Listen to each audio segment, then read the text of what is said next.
এইটা দিয়ে যা হয় আমাকে এনে দাও বাবা, কেউ যেন না জানতে পারে। ডাক্তার আছে, পথ্যি আছে, ওষুধ আছে, রোজ কাঁড়ি কাঁড়ি টাকার খরচা। তো এইটি তোমার তো শেষ গয়না পিসি, আর সবই তো গেছে। এমনি করে আর কতদিন চলবে? রোগটি তো বড় সোজা রোগ নয়, এ হচ্ছে টাকার খেলা। এই রোগ যার হয় সে নিজেও মরে আর বাড়ির 5 জনকেও মারে। যতক্ষণ শ্বাস ততক্ষণ আস বাবা, যে কদিন চলে, নইলে বেঘরে প্রাণটা যাবে। তারপর মা চণ্ডী আছেন। টাকা নইলে তোমার চণ্ডীর বাবারও কিছু সাধ্য নেই।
কি খোকা, কি চাই? আমি কাগজ বেচবো, আমায় কাগজ দেবেন? তুমি কি আগে কোথাও কাগজ বেচতে?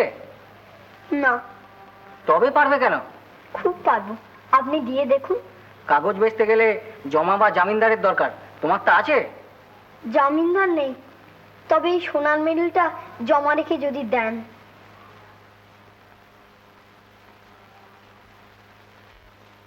Vidyasagar academy special prize, Somnath Ganguly. এই কার মেডেল? তুমি কোথা পেলে? আমার আমার নাম সোমনাথ গাঙ্গুলি, মেডেলে লেখা আছে। তোমার? হ্যাঁ, আমার মার ভয়ানক অসুখ, ডাক্তার দেখাবার ওষুধ কিনবার পয়সা নেই। ঠাকুমা তার বালা বিক্রি করে আজ ওষুধ কিনতে দিয়েছেন। মাকে সারাবার জন্য অনেক টাকার দরকার, তাই আপনি দয়া করে ওই মেডেলটা রেখে আমায় কাগজ দিন। আমি কাগজ বেচে আপনাকে ঠিক হিসেব দেবো। আর বলতে হবে না ভাই, আমি তোমায় বিশ্বাস করছি।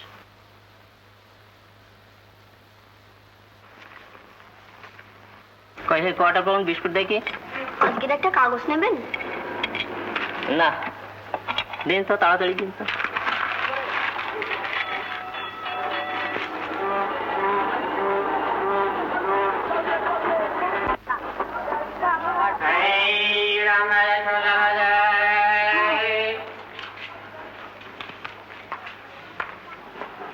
বাড়িতে আমার মার ভয়ানক অসুখ, তার চিকিৎসা করাবার পয়সা নেই। আমরা বড় গরিব, যদি দয়া করে আমার কাছ থেকে একটা কাগজ কিনেন। আচ্ছা, এখানে দাও।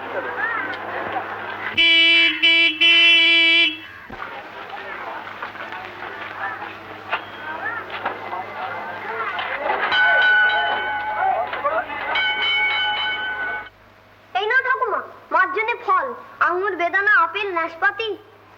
এত ফল পয়সা পেলি কোথায়? কেন, খবরের কাগজ বিক্রি করে এত কাগজ। তুই কাগজ পেলি কোথায়?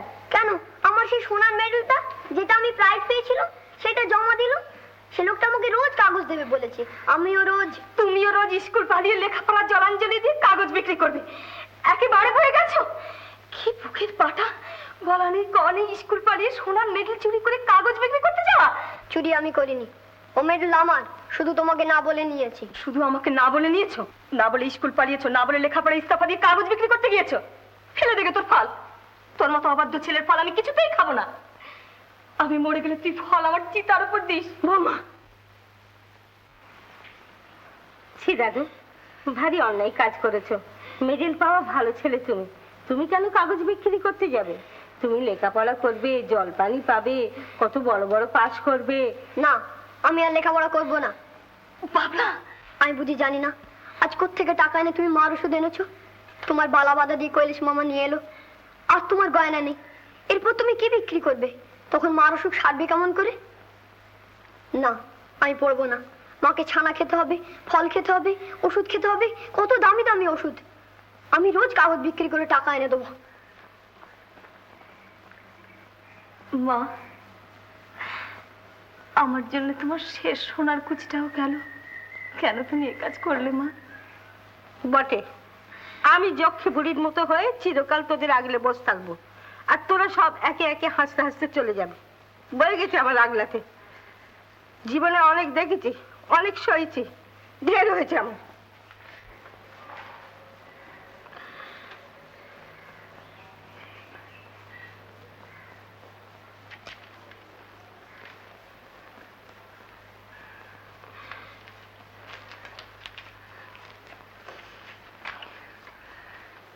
ওর দোষটাকেই শুধু বড় করে দেখো না দিদি, ওর মনের আকুলতাটাও বোঝো। ওর বুকটা যে ভেঙে যাচ্ছে। আমারও বুকটা ভেঙে যাচ্ছে দাদা। কত আশা করেছিলাম বাবলাকে লেখাপড়া শিখিয়ে মানুষ করে তুলবো।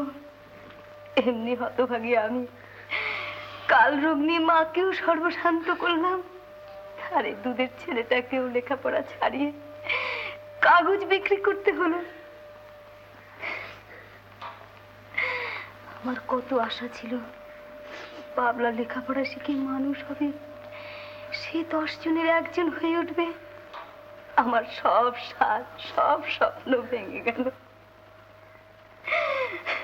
স্বাদ আর স্বপ্ন, রোজগার সঙ্গে যাদের যুদ্ধ করে চলতে হয়, আমাদের মতো সেই সব গরিবদের অনেক স্বাদ, অনেক স্বপ্ন এমনি করেই ভেঙে যায়, বালির ওপর তৈরি ঘরের মতো। ছোট কাজ করলে মানুষ ছোট হয় না দিদি। নাইবা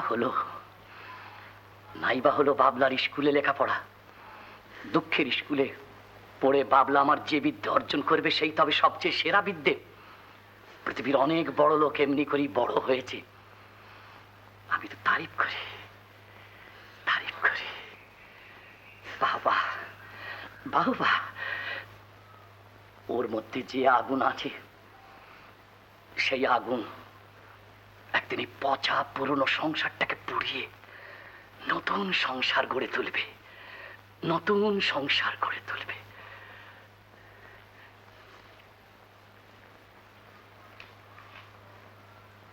বাবলা,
তোমার খুব লেগেছে দেখছি।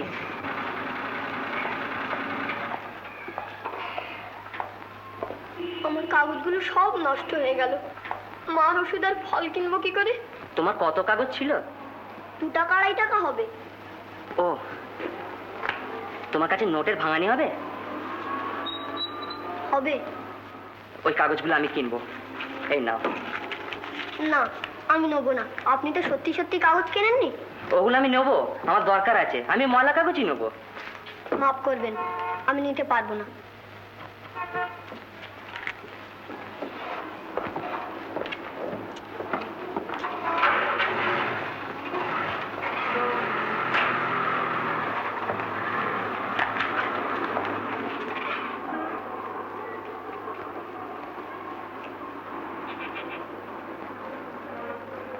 ভদ্রলোকটির ব্যাগ কি করে দেবো ওকে? ঠিকানা জানিস তার? এই তো লেখা রয়েছে, প্রমোদ ব্যানার্জি, বারাডলা, 5 নম্বর কেশব রোড। আমাদের বাড়ির কাছে। নামো মা, আমি দিয়ে আসি। আমার নাম বৃন্দাবন মুখুজ্জে, আমি পুলিশ কোর্টের উকিল। ইনি হচ্ছেন হীরালাল দাস, আমার মক্কেল। খুব ধনী এবং মানী লোক। তা একটা মামলার ব্যাপারে আপনার কাছে এসেছি। বসুন। কি কেস বলুন তো? কেস মানে হীরালাল বাবুর ছেলে পল্টু মারামারির মানে দাঙ্গার শান্তিভঙ্গের জন্য ধরা পড়েছে। তা মামলায় অবশ্য কিছুই নেই, সাক্ষীর মুখেই সব। আর সাক্ষীও আমরা একরকম সব ভেঙেই রেখেছি। হো, তবে তো কোনো চিন্তাই নেই। ও আপনিই যথেষ্ট। আর এর জন্য আর পয়সা খরচা করে কেন ব্যারিস্টার দেবেন? সে তার জন্য নয় স্যার, ছেলেটা আগেও 2-4 বার ধরা পড়েছিল। মোটা টাকা জরিমানা দিয়ে তো ছাড়িয়ে নিয়ে আসলাম। পুলিশের নজর তো তার উপর ভালো নয় স্যার, তাই এবার জামিনও দিতে চাইছে না। ও, তাই বুঝি আমার কাছে এসেছেন জামিন করে দেওয়ার জন্য? হ্যাঁ, কথাটা একটু খুলেই বলি স্যার, টাকার জন্য আপনি কিচ্ছু ভাববেন না। টাকা আমরা হাজারে হাজারে খরচ করতে পারি। কি বলো হে হীরালাল? মানে পল্টুর কেস পড়েছে চিফ প্রেসিডেন্সি ম্যাজিস্ট্রেট বীরেন বাবুর কোর্টে। আমরা প্রথমে তার কাছে গিয়েছিলাম, কিন্তু তার তো মেজাজের কোনো নাগালই পাওয়া গেল না। এখন আপনি একমাত্র ভরসা। কি বলো হে হীরালাল? আপনি যদি তার কাছে জামিনের জন্য দাঁড়ান, নিশ্চয়ই তিনি জামিন দেবেন। আর বীরেনবাবু কিরকম কড়া হাকিম তা আপনি জানেন তো। জানেনি যদি তিনি কড়া হাকিম, তখন তিনি আমার কথা এবার শুনবেন কেন? তা তিনি নিশ্চয়ই শুনবেন স্যার। আপনি তার ঘরে গিয়ে অনুরোধ করলে তিনি জামিন না দিয়ে থাকতে পারবেন না। হাজার হোক আপনি তার হবু জামাই তো। তাই নাকি? কথাটা যে এতটা বহুল প্রচারিত তা তো জানতাম না। কিন্তু বৃন্দাবন বাবু, আমি খুব দুঃখের সঙ্গে আপনাকে জানাচ্ছি যে আপনার এই কেস আমি নিতে পারলাম না। কেন স্যার? বীরেন বাবুকে অন্যায় বা বেআইনি কোনো অনুরোধ আমি করব না। তাছাড়া করলেও তিনি শুনবেন না। আর আপনার মতন মক্কেল যে কৌশলীকে অন্যায় করতে বলে, তার মামলা আমি করি না। আমার মামলা তাহলে আপনি করবেন না? নিশ্চয়ই না। আপনারা উঠলে আমি খুশি হব। করলে ভালো করতেন স্যার। আমার নাম হীরালাল দাস, আর আপনিও এই মহল্লাতেই বাস করবেন। বললুম তোমাকে, ওসব গোলালোক দিয়ে কিছু হবে না। আরে ওরা ব্যারিস্টার না ভেড়া। তাহলে সে এখন উপায়? জামিন না পেলে পাড়া একেবারে আমার মাথা হেট হয়ে যাবে স্যার। আর তাছাড়া ছেলেটাও একবারে পচে মরে যাবে হাজত। আরে তুমি এত ভাবছো কেন? আমি যখন এর ভার নিয়েছি তখন এর একটা হেস্ত নেস্ত আমি করবই। আচ্ছা স্যার, জামিন একবার পেতে দিন। ব্যারিস্টার সাহেবকে একবার দেখে নেব আমি। চলুন কি করা যায় দেখি।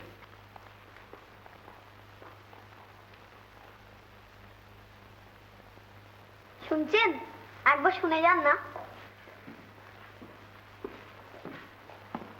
তুমি? আগে হ্যাঁ, এই ব্যাগটা আপনার রাস্তায় পড়ে গেছিল। ব্যাগ? ও হ্যাঁ হ্যাঁ, তুমি পেয়েছিলে বুঝি? হ্যাঁ, বাহ। আমি ব্যাগটা একবার খুলেছিলাম আপনার ঠিকানা দেখবার জন্য। তোমার নাম কি? বাবলা। বাবলা? এসো আমার সঙ্গে এসো, আমার মার কাছে তোমায় নিয়ে যাই। তিনি তোমায় দেখলে খুব খুশি হবেন। এসো। মা, মা, এই ছেলেটির কথাই তোমায় আমি বলছিলাম। রাস্তায় ব্যাগটা কুড়িয়ে পেয়ে আমায় ফেরত দিতে এসেছে। বাহ, বেঁচে থাকো বাবা। তোমার আর কে কে আছে খোকা? মা আছেন, ঠাকুমা আছেন। ঠাকুমা আমার বাবার মা নন, কিন্তু মায়ের মতন ভালোবাসেন। তোমার বাবা? আমি যখন 5-6 মাসে, তখন আমার বাবা গাড়ি চাপা পড়ে মারা যান। তা কতদূর লেখাপড়া করেছো তুমি বাবা? আমি এখন ক্লাস 8-এ পড়ি। কিন্তু আমার আর লেখাপড়া হবে না। কেন? বাড়িতে মার ভয়ানক অসুখ, কিছুতেই সারছে না। তাই আমার পড়তে একদম ভালো লাগে না, খালি মায়ের কথা মনে পড়ে। কাগজ বিক্রি করে যা টাকা পাই তাতে মার ওষুধ কেনা, ফল কেনা চলে। ডাক্তারের ফি ঠাকুমাই দেন, কিন্তু কি করে যে তাকে দিতে হয়, সারা রাত ঠোঙা বেঁধে। বড় ডাক্তার দেখালে হয়তো আমার মা সেরে যেতে পারেন, কিন্তু অত টাকা আমাদের নেই। এই টাকা কটা রাখো বাবলা, দরকার হতে পারে। না না, মাফ করবেন, আমি টাকা নিতে পারবো না। তাহলে আমাদের ডাক্তারবাবুকে দিয়ে ওর মাকে একবার দেখা না বাবা। হ্যাঁ হ্যাঁ, তিনি খুব বড় ডাক্তার, তিনি দেখলে তোমার মা নিশ্চয়ই ভালো হয়ে যাবেন। যাবেন? নিশ্চয়ই, কাল কিংবা পরশু। আচ্ছা, আমি তাহলে আসি। ভগবানের দয়া ভাই, নইলে অমর লোকের মায়া মমতা হবে কেন? খুব ভালো লোক ঠাকুমা, যেমন তিনি তেমনি তার মা। ভদ্রলোক বিলেত থেকে ব্যারিস্টারি পাশ করে এসেছেন, মার জন্য খুব বড় ডাক্তার আনবেন বলেছিলেন, আমাকেও যেতে বলেছেন। বেশ যেও। লোকটির নাম কি বাবলা? প্রমোদ ব্যানার্জি। আমায় টাকা দিতে এসেছিলেন মামা, দুখানা 10 টাকার নোট, আমি নিয়ে নিই। ঠিক করেছো বাবা। বড় লোকের দান গরিবকে যতটা ছোট করে এতটা আর কিছুতে করে না বাবা। ওটা এক রকমের ঘুষ, তাদের ভুলিয়ে রাখবার জন্যে। গরিবের একমাত্র সম্বল তাদের হাত পার মাথার মগজ, তাই খাটিয়ে তাদের রোজগার করতে হবে যা তার দরকার। বড় লোকের দান ভিক্ষে দয়ায় কোনোদিনই গরিবের সাহায্য হবে না বাবা।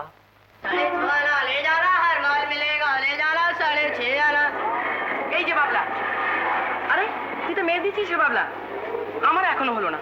তা কত পেলি আজ? সারাদিনে 3 টাকা 4 আনা, এখনো 12 আনা বাকি, নইলে মার ওষুধ আসবে না। তা নিয়ে না আমার কাছ থেকে 12 আনা ধার।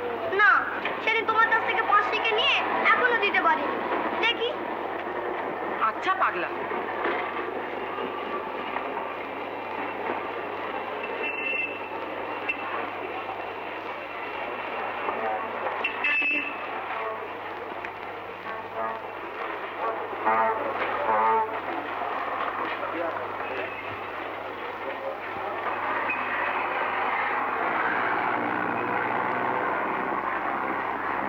এই ছোকরা, এই ঝুড়িটা নিয়ে যাবি আমাদের সঙ্গে?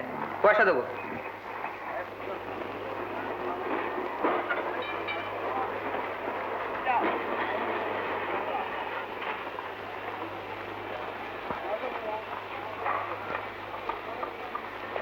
কিরে চুপ করে আছিস কেন? পারবি তো?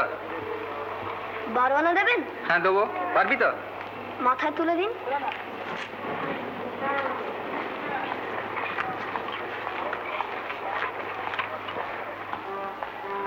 মা, মা, মা গো, মা, মা, মা, এই দেখো তোমার জন্য কি এনেছি। হরলিক্স? বেশ করেছো দাদু ভাই, বড্ড উপকার হবে।